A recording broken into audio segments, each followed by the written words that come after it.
Hey everyone, welcome. So today we are unpacking a world that's incredibly detailed, sometimes a bit dense, but absolutely fascinating. India's Directorate General of Civil Aviation, or the DGCA, and their civil aviation requirements. If you've ever wondered how all that regulatory text actually translates into the real-world life cycle and safety of a pilot, well, this is the explainer for you.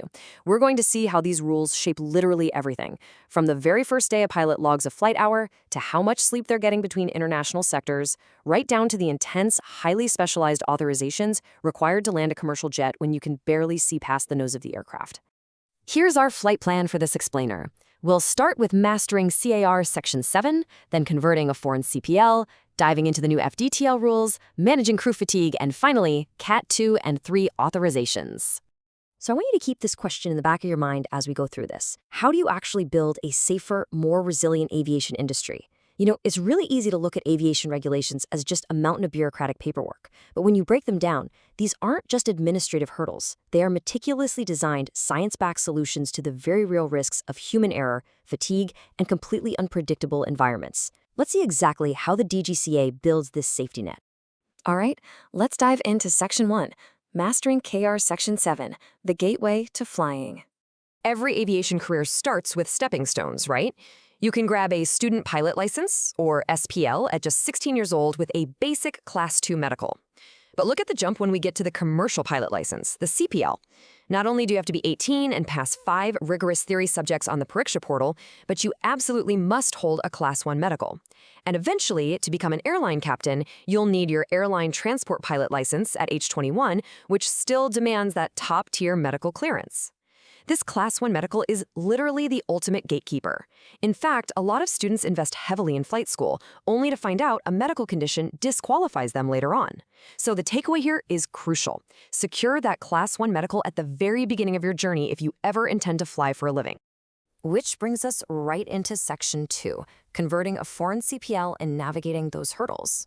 So a lot of Indian pilots choose to do their flight training abroad and bring their licenses home. But it isn't just a simple document swap.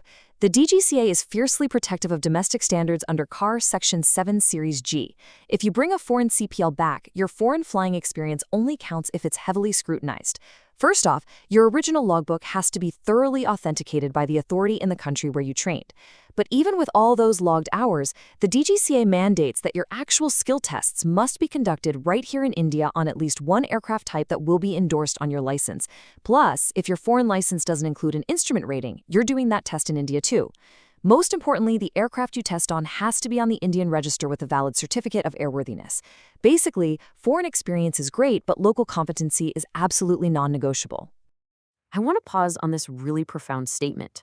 A well-rested crew is a safe crew. We're pivoting now from the paperwork of licensing into the grueling physical realities of daily flight operations.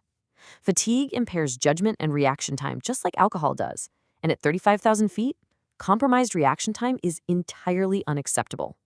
So let's get into Section 3, the new FDTL rules, a shift in safety culture. 48. This number is arguably at the most celebrated change among active flight crews in India right now. The mandatory continuous weekly rest for pilots has been aggressively bumped up from 36 hours to a full 48 hours. That extra 12 hours, it's the difference between just barely catching up on sleep and actually resetting your body to a healthy baseline before your next duty block. It's a real game changer. And then there's 10. The maximum daily duty period for a pilot got firmly chopped from 13 hours down to just 10 hours. When you start factoring in pre-flight briefings, security checks, and inevitable delays, capping the total duty at 10 hours severely limits how long an airline can keep a pilot engaged before they absolutely have to step away and rest. Just imagine being on the clock for 13 straight hours and then having to safely land a commercial jet. That's exactly the kind of exhaustion this new limit fixes. The contrast in night operations is just staggering. Under the old rules, a pilot could be forced to perform up to 6 night landings within a 13-hour night flying window. No way. The new rules cap night landings at just 2 and reduce maximum night flying to 8 hours. The DGCA essentially said, look, night operations completely mess with your circadian rhythm, and they take a disproportionate toll on a pilot's body. These protective caps are designed specifically to fight exhaustion during the absolute most vulnerable hours of the day. Okay, moving on to Section 4, managing crew fatigue and its broader impact. So, under this revised framework, the definition of night duty has actually been extended to cover all the way up to 6 a.m. This is absolutely critical because it blankets that window of circadian low, that time around 3 or 4 a.m. where your body naturally craves sleep the most and coffee just stops working. By defining this strictly, the DGCA limits how hard airlines can push their crews during these hours. Furthermore, airlines now have to actively submit quarterly fatigue-related reports directly to the regulator. It's no longer just about setting limits on paper. It's about actively enforcing fatigue risk management. Airlines literally have to redesign their crew rosters, which frankly means hiring more crew to maintain those schedules. Finally, let's begin our descent into Section 5, Cat 2 and 3 authorizations, the edge of envelopes. We are talking about Category 2 and Category 3 operations here. This is the absolute edge of the operational envelope, where aircraft are landing in incredibly low visibility conditions, like heavy fog. And getting approval for this, it isn't standard. It's a highly regulated process. Interestingly, an operator needs at least 6 months of regular commercial air transport operations under their belt just to be eligible to apply for this specific low visibility approval. You can't just launch a new airline on Monday and fly blind into heavy fog on Tuesday. You have to prove your baseline operational reliability first. When applying for Cat 3 operations, airlines are seeking approval for incredibly sophisticated Autoland systems. And the DGCA makes a really crucial technical distinction regarding redundancy here.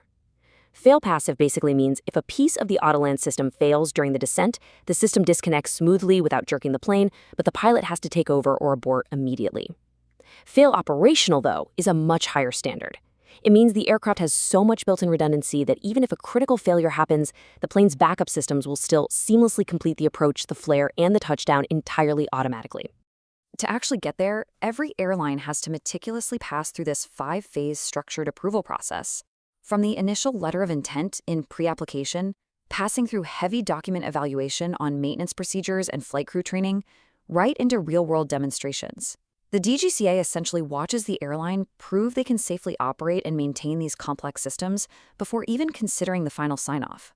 And at the very end of all those phases, after paying a surprisingly low 10,000 rupee fee for the first aircraft type, which is kind of wild, that's less than the cost of a last-minute domestic flight ticket, the DGCA grants the operation specifications or op specs. But notice how restrictive this is. This doesn't just give the airline a blanket pass. It dictates the exact runway visual range, literally how far down the runway you can see, and decision heights, how low you can descend before aborting. Crucially, it authorizes specific aeroplanes by their unique registration tail numbers. If an airline buys a brand new jet, they can't just fly it in Cat 3 conditions. That specific airframe has to be individually approved. It dictates exactly which categories they can fly, and even limits which specific aerodromes they can use. It is micromanagement, for sure, but it's in the absolute best interest of passenger safety. So, we've tracked this entire journey, from the rigid standards of getting licensed under CAR Section 7 to the massive improvements in pilot rest via the new flight time limitation rules, all the way to the surgical precision required to be allowed to land in the fog under special authorizations. It leaves us with this final thought. How will these tightened, world-class regulations reshape the global competitiveness of Indian aviation in the coming decade? Because ultimately, enforcing strict rest, demanding rigorous licensing, and issuing precise operational approvals doesn't just build a safer industry, it builds a far stronger, more reliable one. Thank you for joining me on this explainer, and keep asking the big questions.